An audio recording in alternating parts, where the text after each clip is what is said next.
안녕하십니까? 한국기독공부에서 들려드리는 4월 둘째 주 주요 소식입니다. 1885년 언더우드와 아펜젤러 선교사가 함께 조선 땅에 복음을 전하며 시작된 한국 선교의 첫걸음이 세대와 세기를 넘어 140년이 지나 다시 같은 자리에서 믿음의 고백으로 살아났습니다. 대한예수교장로회 통합총회와 합동총회, 기독교 대한감리회가 지난 3일 세문안교회에서 한국선교 140주년 기념 예배를 드리고 선교사의 믿음과 헌신을 사명으로 계승해 복음의 본질 회복과 다음 세대를 위한 교회의 책임을 고백했습니다. 예장통합총회장 김영걸 목사의 인도로 시작된 예배에서 기감 김정석 감독회장은 새로운 역사에 물꼬를 튼 복음이라는 제목으로 말씀을 선포했습니다. 김 감독은 초기 선교사들은 교단이나 교파를 내세우지 않고 하나님의 나라만을 위해 헌신했다면서 지금의 교회도 낮은 자리에서 섬김으로 복음을 살아내야 한다고 강조했습니다. 예배에서 천여 명의 참석자들은 선교의 은혜, 민족의 미래, 다음 세대를 위한 기도가 선교 140주년 감사와 다짐을 위해 나라와 민족의 미래를 위해 다음 세대를 세우기 위해 함께 기도했습니다. 이어진 2부 축하 행사에서는 언더우드 선교사의 후손 피터 언더우드와 아펜젤러 선교사의 오대손 로버트 쉐필드가 참석해 선교 140주년의 의미를 되새기고 한국교회에 남긴 선교 유산과 그 정신의 계승을 강조했습니다.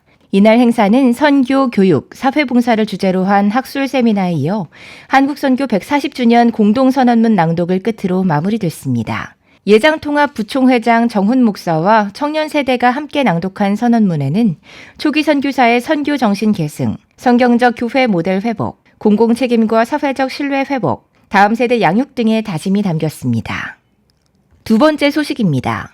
윤 대통령에 대한 탄핵 소추안이 헌법재판소에 의해 인용되자 기독교계는 국론 분열을 우려하며 결과 수용과 포용 및 화합을 호소하고 나섰습니다. 기독교계는 선고 전부터 결과를 받아들이고 포용과 화합으로 나아가야 한다는 입장을 견지해왔습니다. 대한예수교장로회 통합총회, 합동총회, 기독교 대한감리회는 선고 전날인 3일 공동 입장문을 내고 이번 선고는 정권의 명운을 넘어 극단적 위기에 처한 대한민국의 운명을 가를 중대한 분수령이라며 법치주의의 최후 보루라 할 수 있는 헌법재판소와 8인의 헌법재판관들을 신뢰하며 충분한 심리와 온전한 법 해석을 통해 내려질 결론인 만큼 어떠한 선고가 내려진다 해도 이를 존중하고 수용한다며 미래를 향한 전진을 당부했습니다. 이어 진영의 논리와 정략적 목적에 사로잡혀 혼란과 분열을 부추기는 어떠한 일에도 가담하지 않기를 바라며 성숙하고 책임있는 민주 시민으로서 법치주의 질서를 부인하는 어떠한 주장과 폭력적 선동에도 동조하지 말아달라고 요청했습니다. 교계 연합기구인 한국기독교교회협의회는 선고 직후 입장문을 내고 이제 대한민국은 분열과 갈등을 넘어 국민통합과 정의로운 회복의 미래로 나아가야 한다며 정치권은 여야가 함께 민주주의 회복과 사회적 신뢰 구축을 위한 책임있는 태도를 보이기 바라며 정부 관계자들은 오랜 기간 계속된 국민들의 고통이나 불안을 해소하도록 혼란한 국정을 잘 수습해 나가길 바란다고 밝혔습니다. 다음 소식입니다. 영남권 대형 산불로 고통을 겪고 있는 이들을 위한 대한예수교장로회 총회 차원의 재난구호 모금이 진행 중입니다. 총회는 사회봉사부 주관으로 오는 4월 30일까지 영남 지역 산불 피해 모금을 전개하고 전국교회에 적극적인 동참을 요청하고 있습니다. 총회장 김영걸 목사는 거센 바람 속에 화마가 삶의 터전을 순식간에 삼켜버렸다며 전국교회와 성도들이 산불로 피해 입은 이웃들을 돕기 위한 모금에 적극적으로 동참해 평화로운 일상이 다시 회복되고 삶에 소망과 용기를 줄 수 있도록 하자고 당부했습니다. 총회 사회봉사부에 접수된 피해 현황에 따르면 4월 4일 현재 경안노회 54개 교회, 포항노회 20개 교회, 함해노회 1개 교회가 산불로 인해 직간접적 피해를 입었습니다. 사회봉사부는 현재 피해 상황을 계속 접수 중이며 피해 규모에 따른 구호급 지급 절차를 논의하고 있습니다.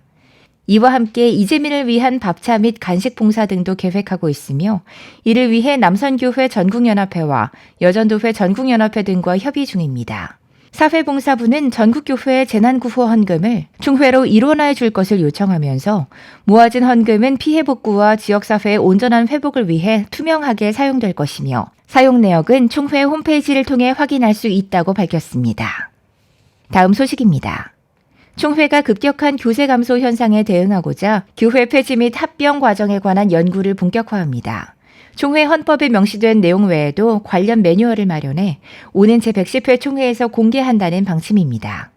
대한예수교장로회 총회 동반목회자 정책연구위원회는 지난 4일 한국교회 100주년 기념관에서 제109-2차 회의를 열고 각 노회의 교회 합병 및 폐지 과정에 대한 실태 조사를 통해 효율적인 방안 마련을 위한 논의를 지속하기로 했습니다.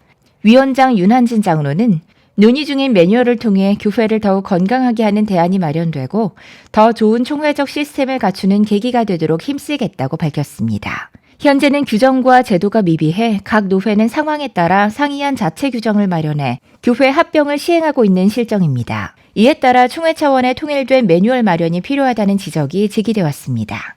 한국기독공보에서 들려드리는 4월 둘째 주 라디오 기독공보를 마칩니다. 청취해주신 여러분 고맙습니다.